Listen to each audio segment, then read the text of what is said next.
அகதிகளாக இருக்கின்ற இலங்கை தமிழர்கள் மீண்டும் இலங்கைக்கு செல்ல வேண்டும் என்றால் இலங்கை அரசு முழுமையான முறையிலே அவர்களுக்கு உத்தரவாதம் கொடுக்க வேண்டும்.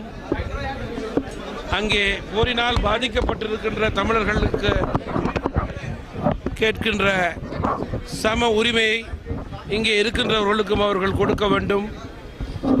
அவர்களுடைய மறு குடியமர்ப்பை உறுதி செய்து கொள்ள வேண்டும். சிங்களர்களுக்கு கிடைக்கக்கூடிய உரிமைகள் முழுமையாக இவர்களுக்கு கிடைக்க வேண்டும். இவருடைய பாதுகாப்பை உறுதி செய்து கொள்ள வேண்டும். வாழ்வாதாரத்தை உறுதி செய்ய வேண்டும். இவைகளெல்லாம் முழுமையே இலங்கை அரசு செய்ய வேண்டும். அதன் அடிப்படையிலேயே இங்கே இருக்கின்ற அகதிகள் முழுமையான முறையிலே மனநிறைவோடு அங்கே செல்ல முடியும் என்பதுதான் என்னுடைய கருத்து.